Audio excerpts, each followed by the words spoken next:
إن الحمد لله نحمده ونستعينه ونستغفره ونتوب إليه ونعوذ بالله من شرور أنفسنا وسيئات أعمالنا من يهده الله فلا مضل له ومن يضلله فلا هادي له أشهد أن لا إله إلا الله وحده لا شريك له وأشهد أن محمدا عبده ورسوله اللهم صل وسلم وبارك على نبينا محمد صلى الله عليه وسلم وعلى آله وأصحابه ومن تبعهم بإحسان إلى يوم الدين يا أيها الذين آمنوا اتقوا الله حق تقاته ولا تموتن إلا وأنتم مسلمون يا أيها الناس اتقوا ربكم الذي خلقكم من نفس واحدة وخلق منها زوجها وبث منهما رجالا كثيرا ونساء واتقوا الله الذي تساءلون به والأرحام إن الله كان عليكم رقيبا أما بعد أيها المسلمون اتقوا الله فقد فاز المتقون. Jamaah salat Jumat yang dimuliakan oleh Allah Subhanahu wa taala, senantiasa kita bersyukur pada Allah atas limpahan karunia-Nya, nikmat-Nya yang begitu besar. Di antaranya detik ini kita masih diperkenankan oleh Allah Subhanahu wa taala untuk ikut salat berjamaah, salat Jumat ini dalam keadaan sehat walafiat, dalam keadaan aman tentram. Ini merupakan salah satu nikmat besar Allah yang patut kita syukuri. Jika kita mengingat sebagian saudara kita tidak bisa melaksanakan salat Jumat seperti apa yang kita nikmati detik ini karena sakit atau negerinya dilanda musibah atau peperangan. Oleh karena itulah sekali lagi kita mengingat tatkala kita duduk di sini detik ini dalam keadaan sehat, aman, tentram, ini salah satu nikmat besar Allah yang patut kita syukuri. Salawat serta salam semoga tetap tercurah limpahkan kepada Nabi Muhammad sallallahu alaihi wasallam beserta keluarga beliau, para sahabat serta para pengikut beliau sampai kelak di yaumil qiyamah. Dan tidak lupa para jamaah sekalian, saya mau mengingatkan diri saya sendiri terutama dan juga para jamaah sekalian, saudara-saudaraku ini, untuk selalu meningkatkan ketakwaan terhadap Allah Subhanahu wa taala. Karena tiada bekal yang terbaik di dalam menjalani kehidupan di dunia ini kecuali dengan berbekal takwa. Sebagaimana firman Allah Subhanahu wa taala, "Wa tazawwadu fa inna khairaz zadit taqwa." Dan berbekallah kalian semuanya, karena sesungguhnya sebaik-baiknya bekal adalah takwa. Sebaik-baiknya bekal hidup di dunia ini rasa takut pada Allah tatkala kita melanggar perintah-perintahnya, tatkala kita bermaksiat kepadanya, tatkala kita menerobos larangan-larangannya. Ya, inilah yang akan kita menjadikan diri kita selalu berhati-hati di dalam menjalani kehidupan di dunia ini. Ma'asyiral muslimin hafizani wa hafizakumullah. Di antara nikmat Allah pula kita masih diberi umur oleh Allah Subhanahu wa taala sehingga sampai pada tanggal 28 Rajab ini. Yang kemarin umat muslim di Indonesia biasanya memperingati tanggal 27 Rajab dengan peristiwa Isra Mi'raj. Walaupun para ulama ini khilaf akan pastinya kapan terjadi Isra Mi'raj. Itu ada 6 pendapat. Pendapat pertama, Isra Mi'raj itu terjadi pada tahun pertama Nabi diangkat sebagai Rasul. Ini pendapat yang dipegang oleh Imam At-Tabari rahimahullah. Pendapat yang kedua, kapan Isra Mi'raj terjadi? Itu tahun kelima, tahun kenabian. Ini pendapat yang dipegang oleh Imam An-Nawawi rahimahullah dan juga Imam Al-Qurtubi rahimahullah. Pendapat ketiga, yang ini mungkin diambil oleh muslim Indonesia. Kapan terjadi Isra Mi'raj? Yakni tanggal 27 Rajab tahun ke-10 kenabian. Ini pendapatnya Imam Al-Mansur Furi. Pendapat keempat, Isra Mi'raj ini terjadi adalah 16 bulan sebelum Rasulullah sallallahu alaihi wasallam hijrah, yakni bulan Ramadan tahun 12 kenabian. Pendapat yang kelima, Isra Mi'raj ini terjadi adalah 1 tahun 2 bulan sebelum Rasulullah hijrah, yakni bulan Muharram tahun ke-13 kenabian. Dan pendapat yang keenam yang terakhir, kapan Isra Mi'raj terjadi, yakni 1 tahun pas sebelum Rasulullah hijrah, yakni bulan Rabiul Awal tahun ke-13 kenabian.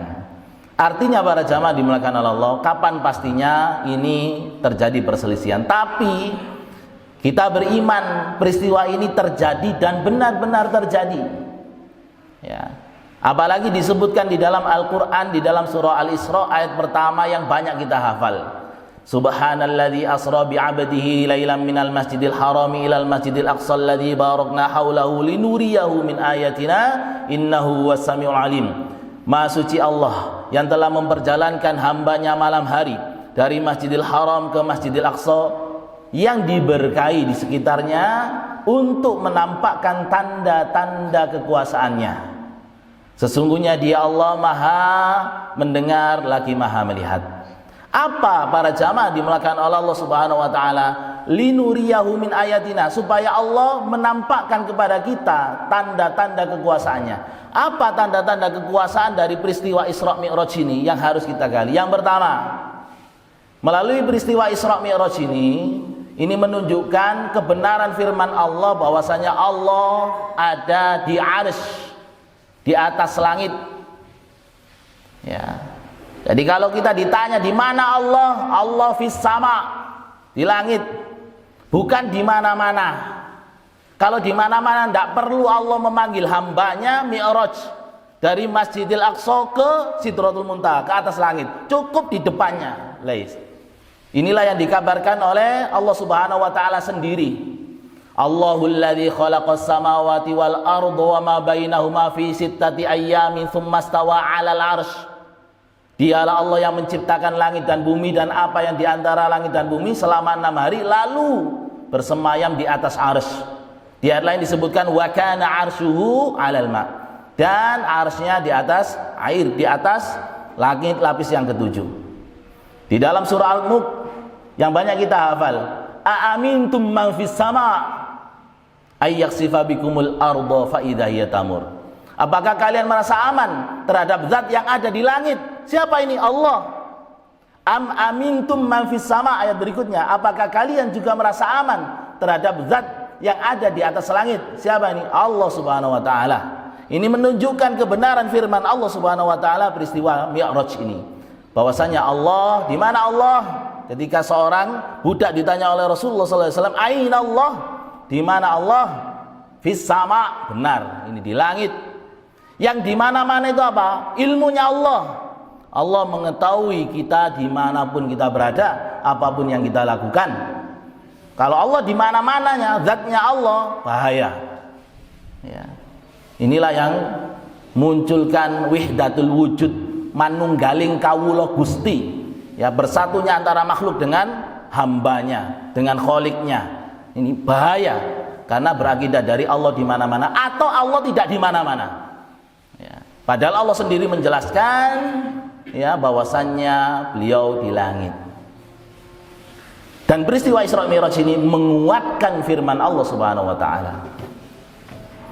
Tanda-tanda kekuasaan yang kedua adalah bahwasanya bagaimana tatkala ketika itu orang-orang mendustakan, gak mungkin sehari semalam saja antara Masjidil Haram ke Masjidil Aqsa sampai ke langit kemudian kembali lagi. Ya. Sehingga orang-orang mendustakan dan hanya sahabat Abu Bakar yang membenarkan Rasulullah SAW, dan peristiwa inilah beliau mendapatkan julukan As-Siddiq, orang-orang yang selalu membenarkan Rasulullah SAW, orang yang selalu membenarkan Rasulullah. Di mana orang lain ketika itu tidak masuk akal. Nah, ini menunjukkan iman itu tidak harus masuk akal. Kenapa? Akal terbatas. Sekali lagi, akal terbatas. Dulu kita tidak pernah mikir ada pesawat terbang. Tidak ada. Mbah-mbah kita dulu aneh ada motor muluk, tanda kiamat, karena akal belum nyampe. Kita tidak pernah mikir kalau HP dulu bisa dengan wajahnya, dengan videonya, karena akal ketika itu belum nyampe. Sekarang biasa. Inilah akal. Ya, dan orang-orang kafir ketika itu akal belum nyampe. Sekarang nyampe sudah. Jakarta, Surabaya hanya sejam, kurang lebih 1000 kilo. Nyampe sekarang akalnya. Dan lebih akal lagi. Dan ini menunjukkan kuasa Allah Subhanahu wa taala di dalam hadis yang sahih bahwasanya Allah turun sepertiga malam terakhir di langit dunia setiap hari itu mudah bagi Allah. Memperjalankan hambanya saja semalam dari Masjidil Haram ke Masjidil Aqsa, kemudian ke Sidratul Muntaha naik, itu mudah bagi Allah Subhanahu wa taala. Para jamaah dimuliakan oleh Allah Subhanahu wa taala. Yang ketiga, tentunya pentingnya tentang sholat 5 waktu.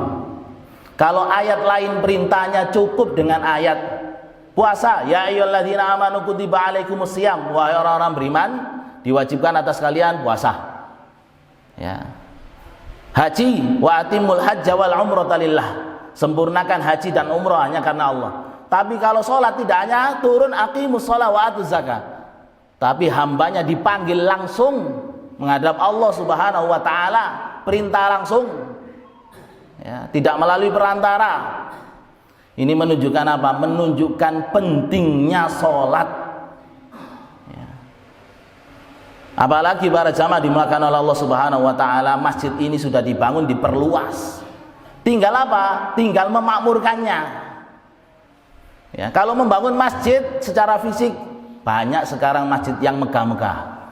Tetapi mengisinya ini yang harus menjadi apa? Menjadi PR bagi kita. Ya. Jangan sampai kita termasuk yang disebutkan oleh Allah Subhanahu wa taala di dalam surah Maryam ayat ke-59, fa khalafa min ba'dihim khalfun adha'us salata wattaba'us syahawat fasawfa yalqawna ghayya. Fa khalafa min ba'dihim khalfun, lalu berlalulah sesudah mereka, generasinya Rasulullah sallallahu alaihi wasallam dan para sahabat, khalfun, sebuah generasi yang apa? Adha'us salat, yang menyia-nyiakan salat. Ke masjid ini hanya waktu Jumatan, padahal penduduk asli sini. Misalnya sholat 5 waktu yang peristiwa Isra Mi'raj ini dipanggil langsung Rasulullah SAW, jarang ke masjid ini. Jangan sampai kita menjadi bagian dari surah Maryam ayat 59 ini. Maka berlalulah sebuah generasi yang adha'us shalah, menyia-nyiakan sholat, wattaba'us syahawat, mengikuti syahwat, mengikuti kesenangan. Kesenangan nyari dunia kerja terus, kesenangan dodolan terus, nggak peraih waktu sholat. Ya. Kesenangan untuk melihat TV, kesenangan untuk melihat HP terus, waktunya sholat mereka menyia-nyiakan. Ya. Fasawfa yalqawna ghayya, mereka inilah yang akan tersesat. Ya, naudzubillah min dzalik.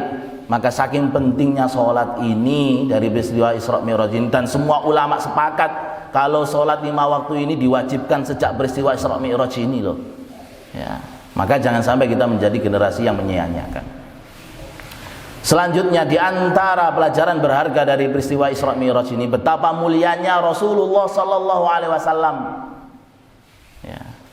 Karena sebagaimana kita ketahui, seperti di dalam kitab tafsir Ibnu Katsir tentang surat Al-Isra ayat pertama tadi, atau di dalam Sirah Nabawi, atau di dalam Imam Ibnul Qayyim kitabnya Zadul Ma'ad jilid 2 halaman 47-48, diceritakan bagaimana Rasulullah naik ke atas. Di langit lapis pertama beliau ketemu Nabi Adam, fasallama alaihi wa rahaba bihi wa aqarra binubuwatihi. 3 hal yang dilakukan. Nabi Adam salam pada Rasulullah, menyambut kedatangan Rasulullah dan mengakui kenabian beliau. Di langit lapis kedua pun demikian. Ya. Beliau kemudian di langit lapis kedua bertemu dengan Nabi Zakaria bin Yahya dan Isa bin Maryam. Farahaba, jadi wasallama, keduanya mengucapkan salam pada Rasulullah. Warahaba, menyambut beliau. Wa aqarra binubuwati, dan mengakui kenabian beliau. Di langit lapis ketiga beliau bertemu dengan Nabi Yusuf alaihissalam. Fasallama alaihi wa rahaba bihi wa aqarra binubuwatihi. Nabi Yusuf pun demikian, salam kepada beliau, menyambut beliau dan mengakui kenabian beliau. Ya. Di langit lapis keempat beliau bertemu dengan Nabi Idris. Fasallama alaihi wa rahaba bihi wa aqarra binubuwatihi. Beliau salam pada Rasulullah, menyambutnya dan mengakui kenabian beliau. Di langit lapis kelima beliau bertemu dengan Nabi Harun bin Imran, ya, saudaranya Nabi Musa. Ya. Apa yang dilakukan? Sama, fasallama wa rahaba wa aqarra bi nubuwwati. Salam, nyambut dan mengakui kenabian Rasulullah sallallahu alaihi wasallam. Di langit ke lapis ke-6 beliau bertemu siapa? Nabi Musa alaihissalam. Fasallama alaihi wa rahaba bihi wa aqarra bi nubuwwatihi. Maka Nabi Musa salam, ya, kemudian menyambutnya dan mengakui kenabiannya. Langit lapis ke-7 beliau bertemu dengan siapa? Nabiullah Ibrahim alaihissalam. Fasallama alaihi wa rahaba bihi wa aqarra bi nubuwwatihi. Beliau salam pada Rasulullah, kemudian menyambutnya dan mengakui kenabiannya. Semua nabi demikian.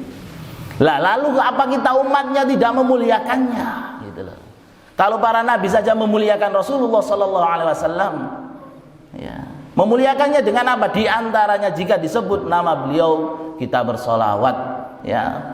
Sungguh celakalah orang-orang yang disebutkan nama beliau tidak bersolawat. Sebagaimana sabda Rasulullah sallallahu alaihi wasallam, "Za'ama anfu rajulin dzukirtu 'indahu falam yusalli 'alayya." Ya, celakalah seorang yang disebutkan nama saya tapi tidak mau bersolawat pada saya. Di antara bentuk kecintaan kemuliaan pada beliau adalah mengikuti beliau, tidak beribadah kecuali dengan cara yang beliau ajarkan. Dan yang terakhir para jamaah dimuliakan Allah, dengan waktu yang singkat ini, di antara hikmah pelajaran yang bisa kita ambil dari peristiwa Isra Mi'raj adalah jasanya Nabi Musa alaihissalam. Saya ulangi, jasanya Nabi Musa alaihissalam yang dirasakan oleh umat Islam sampai sekarang. Apa itu sholat? Nabi Musa alaihissalam disebutkan di Al-Quran sebanyak 136 kali, yakni satu nabi yang disebutkan namanya paling banyak punya jasa pada umat Islam. Apa? Sholat. Kenapa? Rasulullah SAW dapat perintah 50 kali, 50 waktu sholat awalnya, ya. Kemudian turun lewat lapis yang ke-6, lapis langit ke-6, ketemu Nabi Musa, ditanya dapat apa perintah 50 kali? Tidak akan mampu umatmu kembali minta keringanan pada Allah, sehingga bolak-balik antara Sidratul Muntaha sampai langit lapis ke-6 bolak-balik, sehingga sisa 5 kali waktu sholat tersebut Rasulullah SAW sudah malu pada Allah, sudah banyak keringanan. Subhanallah, bayangkan andaikan tidak atas usul saran Nabi Musa alaihissalam, kita tiap hari sholat 50 waktu. Bayangkan sehari hanya 24 jam dibagi 50, rata-rata setengah jaman kita sholat. Kober kita kerja, kober kita tengok-tengok, tidak kober kita, ya, hampir setengah jaman kita sholat. Subhanallah. Maka berterima kasihlah kepada Nabi Musa dengan apa? Mengucapkan alaihissalam. Semoga keselamatan selalu tercurahkan kepada Nabi Musa alaihissalam. Ini jasa beliau yang kita rasakan sampai sekarang. Aqulu qawli hadza wa astaghfirullah innahu huwal ghafurur rahim. Alhamdulillahi rabbil alamin wal 'aqibatu lil muttaqin wala 'udwana illa 'alal zalimin wassalatu wassalamu ala asyrafil anbiya'i wal mursalin nabiyyina Muhammadin sallallahu alaihi wasallam wa ala alihi wa sahbihi ajma'in wa ma tabi'ahum bi ihsanin ila yaumiddin. يا أيها الذين آمنوا اتقوا الله وقولوا قولا سديدا يصلح لكم أعمالكم ويغفر لكم ذنوبكم ومن يطع الله ورسوله فقد فاز فوزا عظيما. أما بعد, para jamaah dimuliakan Allah Subhanahu wa taala, demikianlah di antara tanda-tanda kekuasaan Allah, pelajaran yang dapat kita ambil dari peristiwa Isra Mi'raj. Namun yang paling utama di antara tanda-tanda tersebut adalah bagaimana tadi semua ulama sepakat bahwasannya Isra Mi'raj inilah awal diwajibkannya salat 5 waktu. Mari kita jaga salat 5 waktu kita, kata itulah yang akan dihisab nanti awalnya di hadapan Allah Subhanahu wa taala. Mari kita jaga salat jamaah.